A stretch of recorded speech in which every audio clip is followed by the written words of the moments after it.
ओम शांति। आज बाबा की 15/6/2021 के महावाक्य हैं और आज बाबा कहते हैं एक बाप की याद में ही कमाई है, एक बाप की याद में ही कमाई है, इसलिए देहधारियों को याद कर रोना नहीं है। फिर बाबा दूसरी बात में कहते हैं कभी भी किसी बात में छुई मुई नहीं बनना है, एक बाप की याद में रहना है। ईश्वरीय बचपन को भूल मुरझाना नहीं है। अभी बाबा जो हम बच्चों को पढ़ा रहे हैं, बचपन से छोटे से जो ज्ञान दे रहे हैं, तो इस पढ़ाई को भूलना नहीं है। एक बाबा की याद में, ईश्वरीय याद में रहना है, तभी इसी में कमाई है। आज बाबा कहते हैं मीठे बच्चे अतीन्द्रिय सुख का अनुभव करने के लिए सदा इसी स्मृति में रहो कि हम किसके बच्चे हैं। सदा नशा रहे कि हम किसके बच्चे हैं। अगर बाप को भूले तो सुख गुम हो जाएगा। अभी बाबा को भूले तो सुख गुम हो जाएगा। आज का प्रश्न है, बाप के मिलने की अस्थायी खुशी किन बच्चों को रहती है? भगवान को मिलने की अस्थायी खुशी किन बच्चों को रहती है? उत्तर में बाबा कहते, जिन बच्चों ने एक से अपने सर्व संबंध जोड़े हैं। एक शिव बाबा, दूसरा ना कोई। जिन बच्चों ने एक शिव बाबा से अपने सर्व संबंध जोड़े हैं, जो एक बाप की याद में रहने की मेहनत करते हैं, किसी देहधारी को याद नहीं करते, उन्हें ही अस्थायी खुशी रहती है। अगर देहधारी की याद है तो बहुत रोना पड़ेगा। विश्व का मालिक बनने वाला कभी रोते नहीं। बाबा हम बच्चों को विश्व का मालिक बना रहे हैं, तो बाबा कहते हैं विश्व का मालिक बनने वाले जो होते हैं वो रोते कभी नहीं। गीत बजा है, बचपन के दिन भुला न देना, आज हंसे कल रुला न देना। बचपन के दिन खुशी से बीत रहा है, बाबा के साथ बीत रहा है, तो अगर इस दिन को भूले तो रोना पड़ेगा। अभी तो हंस रहे हैं, लेकिन अगर इस हंसी में पुरुषार्थ नहीं किए और इस समय को गवा दिया तो फिर रोना पड़ेगा। ओम शांति। बाप कहते हैं मीठे बच्चों, हम बेहद के बाप के बच्चे हैं। बाबा कहते हैं मीठे बच्चों, तो हम कौन हुए? बेहद के बाप के बच्चे। यह भूलो मत, यह भूले तो अपने को रुला देंगे। छिछी दुनिया में बुद्धि चली जाएगी। बाप की याद रहने से अतीन्द्रिय सुख भासता है। बाबा की याद रहेगी तो अतीन्द्रिय सुख भासता है। वह सुख बाप को भूल जाने से गुम हो जाएगा। अगर प्राणेश्वर शिव बाबा को भूले तो वह खुशी, बाबा कहते, गुम हो जाएगा। हरदम याद रहना चाहिए कि हम बाबा के बच्चे हैं, नहीं तो अपने को रुला देंगे, क्योंकि दुनिया तो मतलबी है ना, रुला देंगे। लेकिन अगर ये नशा रहे कि हम किसके बच्चे हैं, बेहद के बाप के बच्चे हैं, तो फिर खुशी बनी रहेगी। सब भगवान के बच्चे हैं। सब कहते हैं हे बाबा, हे परमपिता परमात्मा, रक्षा करो। परंतु बाप से रक्षा कब होती है, यह किसको भी पता नहीं है। कि बाप से रक्षा कब होती है, यह किसको भी पता नहीं है। साधु संत आदि कोई भी नहीं जानते कि बाप से हमको मुक्ति, जीवन मुक्ति कब मिलनी है, क्योंकि भगवान को ही कण कण में कह दिया है। भगवान को कण कण में कह दिया है, इसलिए उन्हों को पता नहीं है। अब तुम बच्चे बेहद के बाप को जान गए हो। मोस्ट बिलवेट बाप है, उससे प्यारी वस्तु और कोई होती नहीं। ऐसे बाप को ना जानना बड़ी भारी भूल है। शिव जयंती क्यों मनाते हैं? वह कौन है? यह भी कोई नहीं जानते। बाप कहते हैं तुम कितने बेसमझ बन गए हो। माया रावण ने तुमको क्या बना दिया है।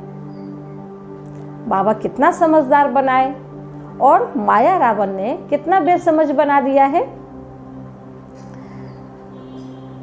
अभी तुम बच्चे जानते हो यह हमारी जन्मभूमि है। मैं हर 5000 वर्ष के बाद आता हूँ।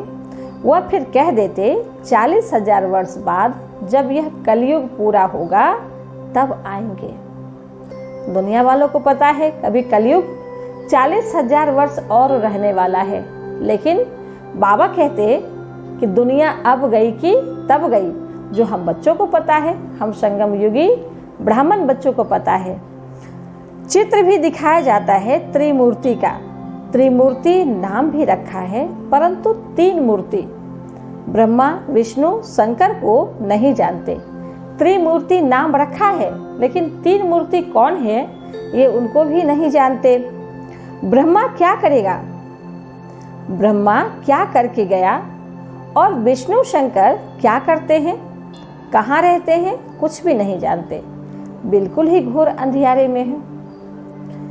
बाप है रचयिता, उनकी यह कितनी बड़ी रचना है, कितना बेहद का नाटक है।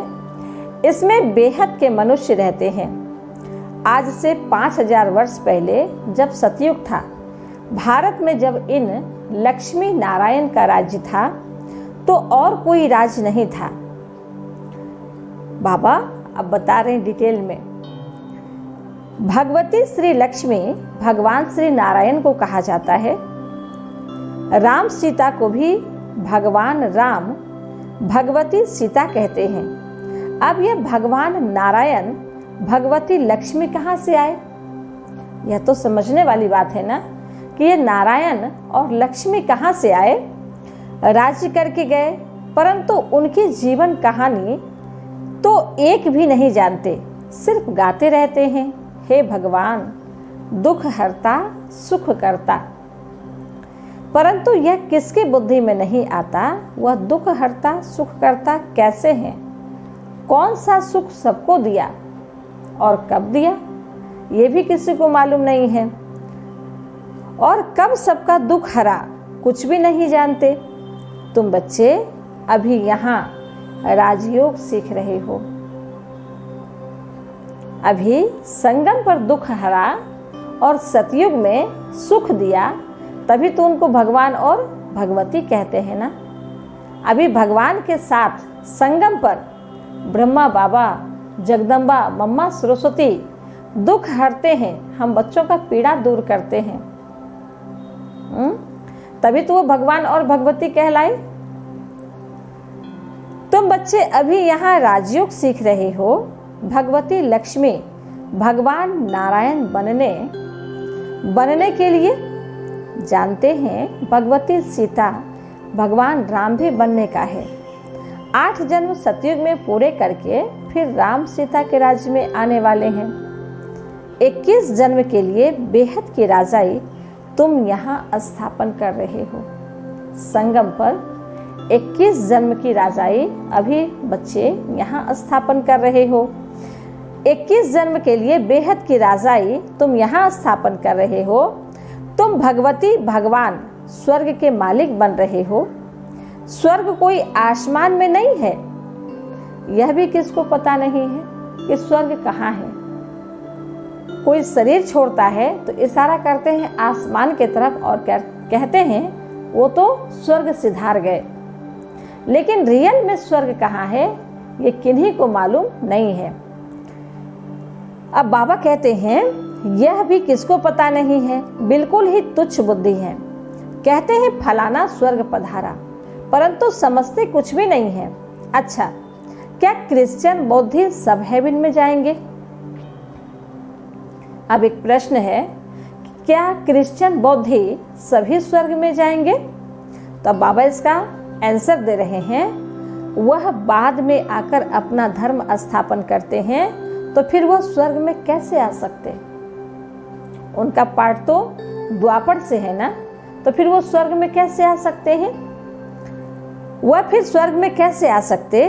स्वर्ग किसको कहा जाता यह भी उनको पता नहीं है। सन्यासी लोग कहते ज्योति ज्योत समाया, कोई फिर कहते निर्वाण धाम गया। निर्वाण भी तो लोक है ना, वह तो निवास स्थान है। किनका निवास स्थान है निर्वाण धाम? ज्योति ज्योत में लीन होने की बात ही नहीं, हम ज्योतियों की निवास स्थान है निर्वाण धाम। बाबा कहते ज्योति ज्योत में लीन होने की बात ही नहीं, ज्योति में मिल जाए तो फिर तो आत्मा ही खत्म हो जाए, खेल ही खत्म हो जाता। इस ड्रामा से कोई भी आत्मा छूट नहीं सकती, कोई भी मोक्ष को पा नहीं सकते। ब्रह्म ज्ञानी कहते हैं ब्रह्म ब्रह्म में लीन हो गया, तो बाबा कहते ऐसी कोई बात नहीं है। बाबा कहते हैं गीता का अर्थ भी कोई समझते नहीं है, ना जीवन मुक्ति का अर्थ समझते हैं, ना आत्मा परमात्मा का अर्थ समझते हैं। बाप कहते हैं तुम्हारी शक्ल तो मनुष्य की है, जो इन देवताओं की भी थी। लक्ष्मी नारायण, राम सीता, सबकी शक्ल तो बिल्कुल हमारे आपके जैसे हैं, लेकिन फिर भी वो पूजनीय और हम पुजारी क्यों? अब बाबा बताते हैं कि तुम्हारी शक्ल तो मनुष्य की है, जो इन देवताओं की भी थी। सतयुग आदि में देवताएं थे, उन्हों का 2500 वर्ष राज्य चला, बाकी 2500 वर्ष की बात है। इसमें और सब धर्म आते हैं। 5000 वर्ष के बदले मनुष्य कह देते लाखों वर्ष कल्प वृक्ष की आयु है। लाखों वर्ष कल्प वृक्ष की आयु है, ना जानने के कारण कह देते हैं। परंतु तुम्हारी बात समझने के लिए भी नहीं आएंगे। समझाओ भी कि सृष्टि क्या है, कितने हजार वर्ष की है, तो समझने के लिए भी जल्दी मनुष्य आत्माएं नहीं आते हैं। हाँ, आएंगी भी वही जिन्होंने कल्प पहले आकर समझा होगा। पहले तो समझाना है। एक है हद का सन्यास, जो सन्यासी लोग घर बार छोड़ जाए जंगल में रहते हैं। पहले पहले वह सतो प्रधान थे, फिर अब तमो प्रधान बने हैं, तो जंगल से लौटकर आए, बड़े बड़े महल बनाए हैं। इन सन्यासियों ने भी पवित्रता के आधार पर भारत को थामा जरूर है, भारत की सेवा की है। यह सन्यास धर्म नहीं होता तो भारत एकदम विकार में जन्म मरता। द्वापर से सन्यासियों ने पवित्रता के बल से भारत को थामे रखा, उसके बाद फिर सन्यासी भी तो। बाबा कहते हैं भारत एकदम बेकार में जल मरता, पतित बन जाता। यह भी ड्रामा बना हुआ है। उन्हों में पहले पवित्रता की ताकत थी, जिससे भारत को थमाया था। उन्हों में पहले पवित्रता की ताकत थी। अंडरलाइन करनी है इस बात को। इन देवताओं का जब राज्य था तो भारत कितना साहूकार था। इन्हों के इतने बड़े बड़े हीरे जवाहरातों के महल थे, वह सब कहाँ गए? सब नीचे चले गए। लंका और द्वारिका के लिए कहते हैं समुद्र के नीचे चली गई। अभी तो है नहीं। सोने के महल आदि सब थे ना। जब मंदिरों आदि में हीरे जवाहरात लगा सकते हैं तो वहाँ क्या क्या नहीं होगा। कितनी तुम बच्चों को खुशी होनी चाहिए। आहा, अब हम कहाँ जा रहे हैं? हीरे जवाहरातों के महल में। पाप आत्मा से पुण्य आत्मा बन करके भगवान सम्मुख हमारा साथी बना है, भगवान से हम पढ़ रहे हैं, तो कितना गौरव, कितनी नशा होनी चाहिए। बाबा कहते हैं, बाबा फिर से आया हुआ है, कहते हैं बाप को याद करो। याद एक को ही करना है, जिससे विकर्म विनाश होते हैं, परंतु वह भूल जाते हैं और देहधारी की याद आ जाती है। देहधारी की याद से तो कुछ भी फायदा नहीं। बाप कहते हैं मामेकम याद करो। किसी भी देहधारी को याद नहीं करो। अम्मा मरे तो भी हलवा खाना, अम्मा मरे तो भी हलवा खाना एक बाप की याद से ही कमाई है। हम शिव बाबा के बच्चे हैं, उनसे वर्षा लेना है। इस समय बाप को याद नहीं किया तो फिर बहुत पछताना पड़ेगा। इस समय संगम पर अभी अगर बाबा को याद नहीं किया तो फिर बहुत पछताना पड़ेगा, रोना पड़ेगा। विश्व के मालिक बनने वालों को रोने की क्या दरकार है। बाबा कहते आप बच्चे तो विश्व के मालिक हो ना, फिर आप बच्चों को रोने की क्या दरकार है। तुम बाप को भूलते हो तभी माया थप्पड़ लगाती है। जब बाबा को भूलते हो माया थप्पड़ लगाती है, फिर रोना पड़ता है। इसलिए बाबा बार बार समझाते हैं कि बाप को और वर्षे को याद करो। अमरनाथ ने अमरपुरी में एक पार्वती को तो बैठ अमर कथा नहीं सुनाई होगी, जरूर बहुत होंगे।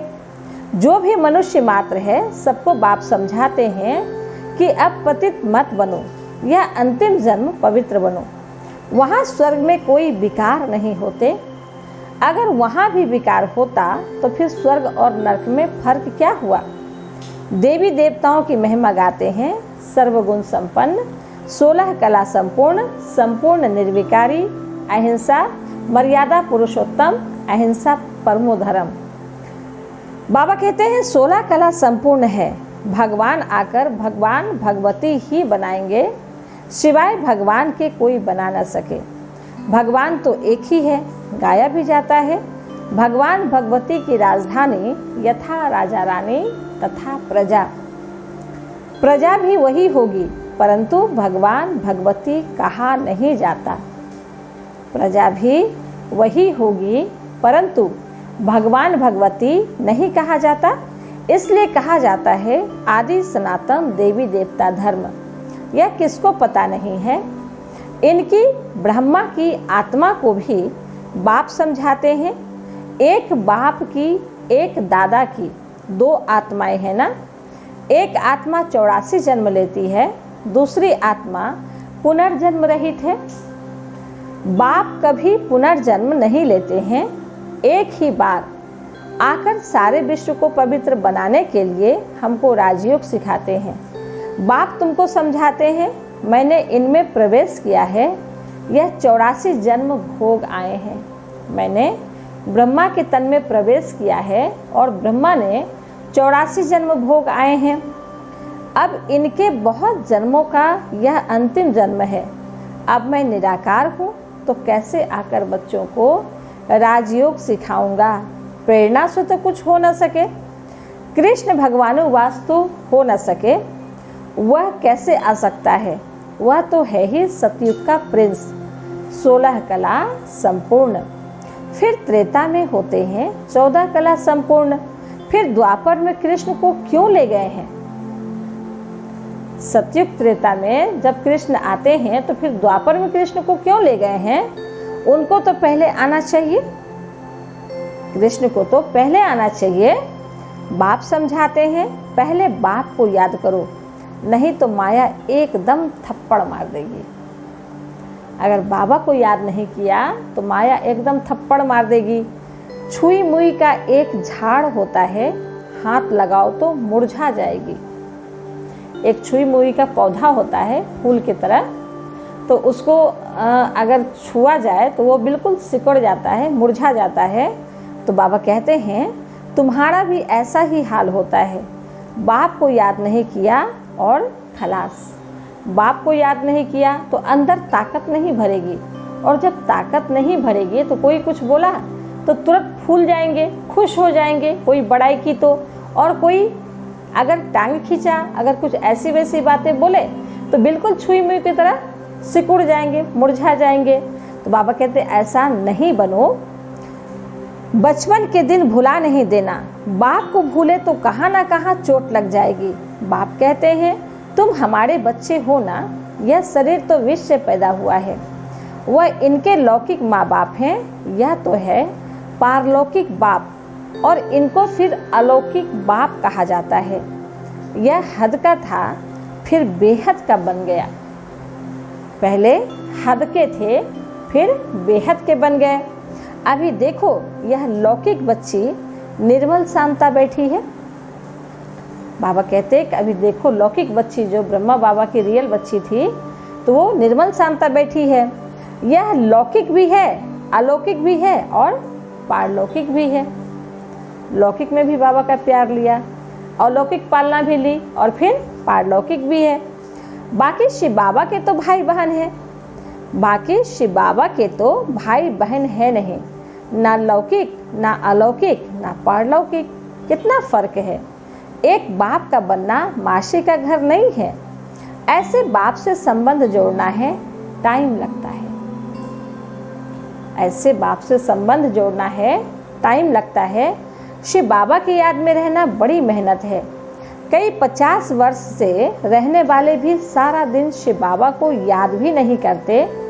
ऐसे भी हैं और सबको भूल एक को याद करना बहुत बहुत मेहनत है। कोई 1% याद करते हैं, कोई 2%, कोई आधा % भी मुश्किल याद करते हैं। यह बड़ी भारी मंजिल है। तो बाप समझाते हैं बचपन को नहीं भूलना। बाप से स्वर्ग का वर्षा मिलता है। तुम जानते हो हम जीते जी मरकर बाप के आकर बने हैं नई दुनिया में जाने के लिए। क्यों बाप के आकर बने? क्योंकि नई दुनिया में जाना है। तो तुम्हें अस्थायी खुशी रहनी चाहिए। ओहो, हम डबल सिरताज बनेंगे। मनुष्य थोड़े ही जानते हैं कि सतयुग में इन देवताओं को 16 कला संपूर्ण और 14 कला संपूर्ण क्यों कहते हैं। कुछ भी नहीं जानते हैं। यह भक्ति मार्ग के शास्त्र आदि फिर भी बनेंगे। जो बनते आए हैं शास्त्र आदि भक्ति मार्ग के, बाबा कहते वो फिर भी बनेंगे। यह हठ योग, तीर्थ यात्रा आदि सब फिर भी होंगे। परंतु इससे क्या होगा? क्या हेवन में जाएंगे? नहीं। बहुत रिद्धि सिद्धि से काम करते हैं। रिद्धि सिद्धि वाले बहुत हैं। हजारों मनुष्य उनके पिछाड़ी पड़ते रहते हैं। रिद्धि सिद्धि से बहुत घड़ियां आदि चीजें निकालते हैं। यह थोड़े ही समझते हैं कि यह अल्पकाल के लिए सब है। इसमें बहुत मेहनत करनी पड़ती है। रिद्धि सिद्धि से कई घड़ी निकालते हैं, कई चैन निकालते हैं, कई कुछ निकालते हैं। बाबा कहते ये तो अल्पकाल के लिए है। इनमें बहुत मेहनत करनी पड़ती है। रिद्धि सिद्धि सीखने में बाबा कहते बहुत मेहनत करनी पड़ती है। यह रिद्धि सिद्धि आदि सीखने की भी किताब होती है। कितने लाखों मनुष्य उनके पिछाड़ी पड़ते हैं। तुम बच्चे जानते हो हमको बाबा से स्वर्ग का वर्षा मिलता है। ये रिद्धि सिद्धि प्राप्त करके सीख करके कुछ मिलने वाला तो है नहीं। इन आँखों से जो कुछ देखते हो वह नहीं रहेगा। बाप समझाते हैं तुम अशरीरी आए थे, फिर शरीर 7 पाठ बजाया। बाबा कहते तुम अशरीरी परम धाम से आए थे, फिर सृष्टि पर 5 तत्वों का शरीर लिए पाठ बजाया। अगर 84 लाख का हिसाब किताब बताए तो 12 मास लग जाए। हो ही नहीं सकता। 84 जन्मों का हिसाब किताब बताना तो बिल्कुल सहज है। तुम 84 का चक्र लगाते रहते हो। सूर्यवंशी है तो चंद्रवंशी नहीं। चंद्रवंशी घराना पूरा हुआ फिर चंद्रवंशी बने। बाबा कहते कि सूर्यवंशी है तो चंद्रवंशी नहीं। जहाँ सूर्यवंशी है वहाँ चंद्रवंशी नहीं है। सूर्यवंशी घराना पूरा हुआ फिर चंद्रवंशी बने। सूर्यवंशी घराना कंप्लीट यानी 8 जन्म जब उसका कंप्लीट हो गया तो उसके बाद चंद्रवंशी में आए। अभी तुम जानते हो हम हैं ब्राह्मण वंशी, फिर देवता वंशी बनना है। अभी संगम पर बाबा ब्राह्मण वंशी बना रहे हैं क्योंकि ब्रह्मा मुख से पढ़ाई पढ़ रहे हैं तो ब्राह्मण बने। तो ब्राह्मण वंशी बनने के बाद फिर क्या बनेंगे? देवता बनेंगे। बाबा कहते हैं इसलिए देवता वंशी बनना है, इसलिए हम पढ़ाई पढ़ रहे हैं। फिर सीढ़ी नीचे उतरते उतरते वैश्य से शूद्र वंशी बनेंगे। अभी अपने 84 जन्मों की स्मृति आई है। यह चक्र भी याद करना पड़े। बाप को याद करने से एवर हेल्दी एवर वेल्दी बनेंगे। पाप कट जाएंगे। चक्र को जानने से चक्रवर्ती बन जाएंगे। तुम जानते हो यह पुरानी दुनिया कब्रिस्तान बननी है, कुछ भी नहीं रहेगा। यह पुरानी दुनिया कब्रिस्तान बननी है, कुछ भी नहीं रहेगा, खत्म हो जाएगा। राम गयो रावण गयो। राम का कितना छोटा परिवार होगा, अभी रावण का तो बड़ा परिवार है, शास्त्रों में भी दिखाया ना कि कितना बड़ा रावण का परिवार था। तो बाबा कहते हैं कि राम का फिर छोटा परिवार होगा सतयुग में, अभी रावण का कितना बड़ा परिवार है। बच्चे जानते हैं कि यह राजधानी स्थापन हो रही है, हर बात में पुरुषार्थ फर्स्ट है। बाप पुरुषार्थ कराते हैं, बच्चे मुझे याद करो, जिस बाप से अथाह स्वर्ग की बादशाही मिलती है, क्या उनको याद नहीं करेंगे?